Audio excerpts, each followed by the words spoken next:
এক রাতে এক যুবক মসজিদের সামনে দাঁড়িয়ে কাঁদছিল। সে হাত তুলে বলছিল, হে আল্লাহ, আমি বহু পাপ করেছি, আজ আমাকে মাফ করে দাও। পাশে এক বৃদ্ধ জ্ঞানী লোক দাঁড়িয়ে তার কথা শুনছিলেন। তিনি যুবকের কাঁধে হাত রেখে বললেন, বাবা, তুমি কাঁদছ কেন? যুবক চোখ মুছতে মুছতে বলল, হুজুর, আমি বহু বছর ধরে আমার বুড়ো মা বাবার কোনো খোঁজখবর নেইনি। তাদের ছেড়ে শহরে এসে অঢেল টাকা বানিয়েছি, সুখে থেকেছি।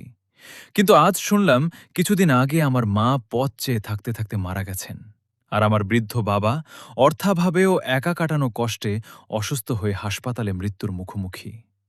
আমি শেষবারের মতো মার মাফ পাওয়ার সুযোগটাও হারিয়েছি। আল্লাহ কি আমাকে কখনো মাফ করবেন?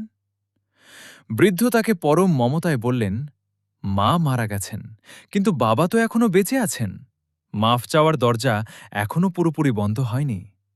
কেঁদে নিজের পাপ মোচনের চেয়ে জীবন্ত বাবাকে গিয়ে সেবা করো, কারণ মা বাবার সন্তুষ্টিতেই আল্লাহর সন্তুষ্টি।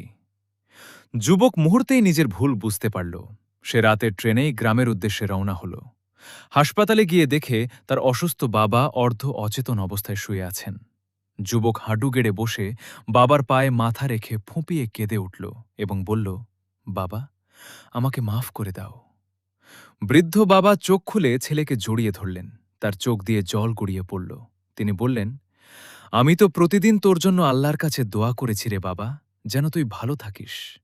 আমি তোকে বহু আগেই মাফ করে দিয়েছি। তখনই যুবক উপলব্ধি করল, দুনিয়ায় মা বাবার মতো নিঃস্বার্থ ভালোবাসার আর কোনো বিকল্প নেই। শিক্ষণীয় বার্তা: মা বাবা বেঁচে থাকতে তাদের মূল্য দিন, সেবা করুন এবং তাদের মুখে হাসি ফোটান। মা বাবার অভিশাপ বা দীর্ঘশ্বাস কখনোই জীবনকে সুখে রাখতে দেয় না, আর তাদের দোয়াই সব বিপদের ঢাল হয়ে দাঁড়ায়।